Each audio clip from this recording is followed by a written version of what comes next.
السلام عليكم، كي دايرين؟ لاباس عليكم؟ نتمنى تكونوا بخير وعلى خير وفي صحه جيده وتكونوا في احسن الاحوال ان شاء الله. معكم اسماء من قناه اسماء دار الضيافه. اليوم غادي نكمل معكم باقي الوصفات ديال هاد الطبيله هذه بمناسبه المنتخب المغربي. وهاد الكيك هذه كان سبق لي شاركتها معكم، غادي تلقاو الرابط في صندوق الوصف، اللي كتجي رائعه بزاف وكتجي هشيشه ورطبه، تقدروا تستعملوها حتى في راس العام، كتجي غزاله. كذلك غنشارك معكم هاد لي كاب كيك، واليوم غادي نحضر معكم هاد لي ميني برغر اللي كيجيو بعجينه اقتصاديه وعجينه خطيره وكيجيو رائعين بزاف.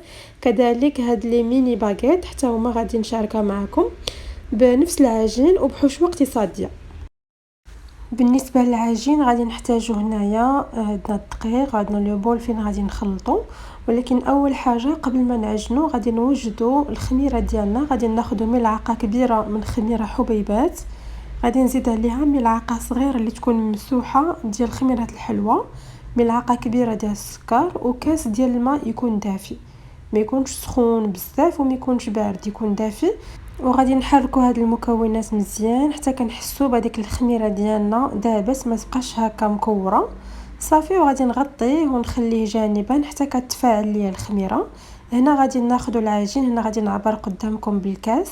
هنا عندي الكاس الاول والكاس الثاني، ونحاولوا ما نعمروش الكاس، يعني نمسحوا كيف ما كندير انا.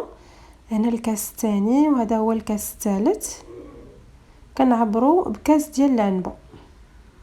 كما كتعرفوا حنايا معروفين بكاس ديال العنبه كنعبروا به كل شيء.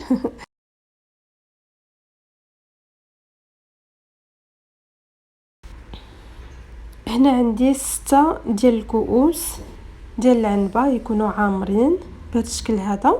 المهم من بعد غادي نشوف واش غادي نزيد الدقيق ولا لا. المهم انا هنا عبرت قدامكم 6 ديال الكؤوس. غادي نضيف دابا 4 كاس مخلط ما بين زيت نباتي وزيت البلديه. تقدروا تستغناو على زيت البلديه وتكتفوا فقط بزيت نباتي. هنا عندي 4 كاس غنضيفوا على الخليط. غناخذوا الخميره ديالنا بعد ما تفاعلات، هانتوما شفتوا كيتضاعف الحجم ديالها. وهاد العمليه هذه مهمه بزاف فاش كنبغيو نعجنوا لي برغر اولا لي باغيت.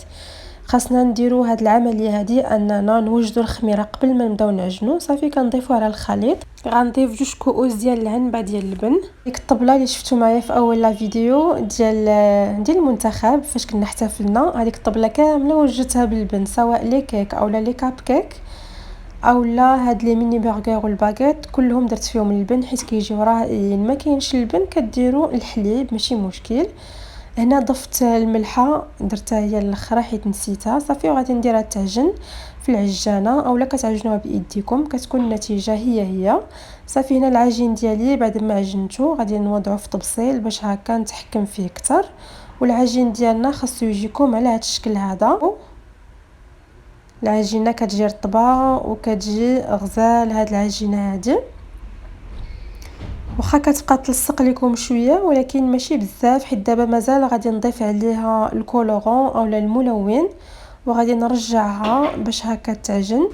وبالنسبه للعجين انا ضفت مازال نصف كاس ديال الدقيق حيت بقات ليا خفيفه وبقات كتلصق، وزدتني نص كاس. نتوما كديروا على حسب الخليط ديالكم، على حسب الدقيق، كاين اللي كيتشرب وكاين اللي لا. صافي هنا غادي نضيف الملون الاحمر. هنا ضفت في الاول ملعقه صغيره ولكن صراحه ما جانيش اللون كيف ما انا بغيت، ومن بعد ضفت عاوتاني ملعقه صغيره. اذا استعملت ملعقه كبيره ديال الملون، واخا هكاك ما جانيش اللون اللي انا بغيت. انا يمكن هذا الملون هذا ما كيعطيش اللون الاحمر اللي هو داكن غامق بزاف.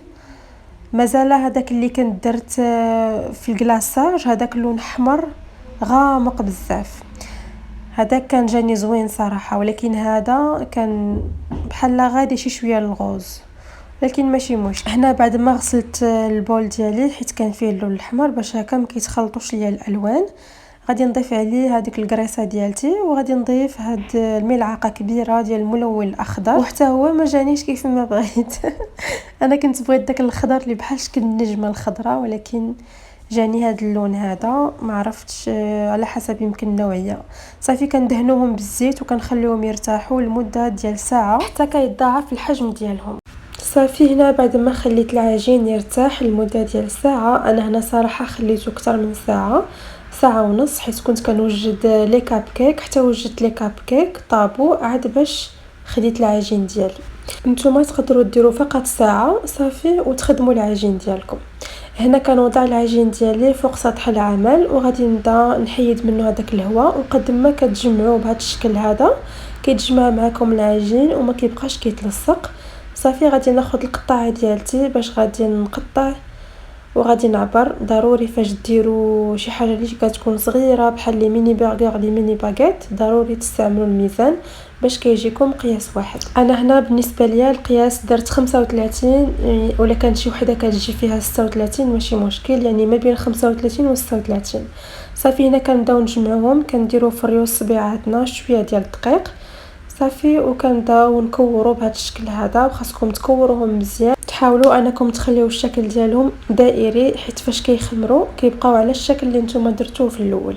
صافي هنا كناخذ عاوتاني العجين كنجمعوه بهذا الشكل هذا، ولا كان دقيق كنحاولوا نحيدو صافي. وغادي نستمر بهذه الطريقه هذه حتى نكمل لي ميني باغيت لي ميني برغر. انا هاد لي ميني باغيت لصقات فيا بغيت تحيد نقرصوهم بهذا الشكل هذا، كنضغطوا عليهم واحد شويه من الفوق باش كيجي الشكل ديالهم متسطح، ما كيجيوش منفوخين بزاف، حيت ملي كتخليوهم بحال هكا بلا ما كتقرصوهم غير هكا كتضغطوا عليهم واحد الضغطه خفيفه كيف ما كندير انا، بحال كنطبطب عليهم غير شي شويه. صافي هنايا لي ميني برغر ديالي صافي واجدين، هما هادو القياس اللي جاني. ودابا غادي نمشي ناخذ العجينه الخضراء وديما حمراء شكون اللي ودادي صافي هنايا العجينه ديالي حتى هي غادي نخرج منها هاد الهواء ديالها، وغناخذوا الميزان غادي ندير نفس القياس، يعني القياس اللي درتو في الميني باغيت في الميني برغر هو اللي غادي ندير في الميني باغيت، غادي ندير ما بين 35 و 36. صافي غنستمر بحال هكا حتى نكمل لي ميني باغيت اللي عندي. ودابا غادي نمشيو نشكلوا لي ميني باغيت، حتى ما غادي ناخذوا هذوك الكريسات كنديروهم على شكل كرات بهذا الشكل هذا بحال لي برغر، ومن بعد كناخذوا المدلك وكنقرصوهم غير واحد شويه ماشي بزاف كيف ما كتشوفوا معايا.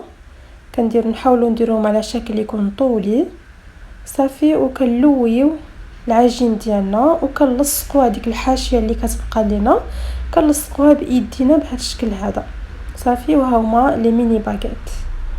ندير معكم وحده ثانيه، كناخذوا شويه ديال الدقيق غير شي شويه ماشي بزاف وكنكوروها صافي، وكنقرصوا العجين ديالنا بهذا الشكل هذا.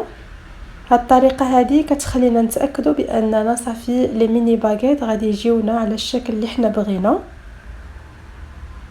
وكتكون صراحه هاد الطريقه هذه كتنجح 100%. كيجيو لي باغيت من الداخل مهويين وكيجيو خاويين، كيجيو هكا مفشفشين زوينين صافي. وكنمسحوهم من الدقيق الا كان من الفوق وكنوضعوهم جانبا، وهذا هو القياس اللي جاني. كذلك عندي في هذيك الطاوه الصغيره درت فيها نص ميني باغيت ونص ميني برغر، وجاني القياس بحال لي ميني برغر بحال لي ميني باغيت. غنخليهم يرتاحوا لمده ديال 30 دقيقه نص ساعه، كنغطيوهم بشي زيف هكا يكون خفيف حيت هما ديجا خامرين، فقط غنخليهم يتنفخوا لينا واحد شويه صافي وكندخلوهم الفران. هنا هاد الطريقه اللي انا درت بغيت ندهنهم بالبياض ديال البيض حيت ما كانش عندي الحليب، اما كندهنوهم بالحليب اولا ما كدهنوهمش بلاش، حيت هاد بياض البيض خسرهم ليا صراحه فاش دخلوا الفران هذيك القشره الفوقانيه ولات قاصحه كارمه، يعني ما جاوش زوينين. هاد لي ميني باغيت كاع ما دهنتهم، دخلتهم غير هكاك وفاش خرجوا هما سخانين دهنتهم بالزبده فقط. هذاك الشيء علاش كتشوفوا هذاك البريون من الفوق كيبان لكم كيبريو من الفوق، هذيك غير الزبده، وانتم شفتوا القوام ديالهم كيجيو مفشفشين وكيجيو رائعين ومهويين. وكذلك لي ميني باغير حتى هما جاو زوينين، فقط هذوك اللي انا دهنتهم بالبيض هما اللي ما جاوش زوينين، اما الاخرين اللي خليتهم بلا دهن جاو غزالين، نتوما غتشوفوهم في اخر لا فيديو. هنا كنوجدوا واحد لاصوص درت فيها الكورنيشون والكاتشوب ومايونيز. وهادو لي ميني برجر اللي انا كاع ما دهنت بالبيض هما هادو، وانتم شفتوا اللون ديالهم كيبقى زوين. وفاش خرجوا هما سخانين دهنتهم بالزبده صافي فقط. من الاحسن انكم بلا ما تدهنوهم وتدخلوهم الفران كيجيو غزالين. صافي هنايا كيف ما كتشوفوا معايا كناخذوا لي ميني برجر ديالي كندهنهم بهذيك لاصوص اللي انا وجدت. كنديروا الخس الكفته والفرماج وكنحطوهم جانبا. كذلك غنوريكم وحده ثانيه وكتجي صراحه هاد العجين هذا ديال اللبن كتجي خطيره، كيجيو مفشفشين وغزالين والريحه ديالتهم غتيجيو رائعين فنين. باقي كاع ما دهنتهم، باقي ما درتش لهم هاد الحشوه هذه وكيجيو بنانين حيت دقت وحده وباقي ما درت لهم حتى حاجه، جاو فنين. غيديروا فيهم اللبن وغادي تعجبكم الوصفه. صافي هنايا كملت هذوك لي ميني برجر. دابا غادي نمشيو للصوص اللي غادي نديروه في الميني باغيت. هنا عندي الزيتون مقطع رقيق، زيتون خضر قطعته، كذلك ضفت عليه الكاتشوب والمايونيز وواحد الحك ديال الطون يكون كبير، حيدنا منه الزيت بطبيعه الحال.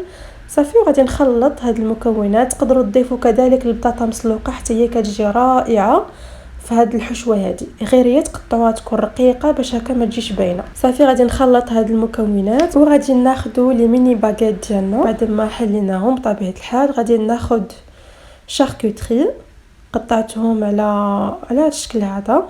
صافي وغادي ندير الحشوه ديالتي من الفوق. حشوه خفيفه سهله وانتم عندكم الاختيار ديروا اللي بغيتيو في الحشوه ديالكم. انا هادو درتهم خفافين واقتصاديين وكيجيو بنانين ولذاذين. غادي نستمر بحال هكا حتى نكمل لي ميني باغيت ديالي. صافي هنا لي ميني برجر كيجيو على هذا الشكل هذا، كيجيو صراحه رائعين وكيجيو رطبين ومفشفشين وغزالين بنانين. واخا هكاك ما صورتش في الاخر مزيان حيت صافي عرفت المغرب خسرات ما بقاش صورت.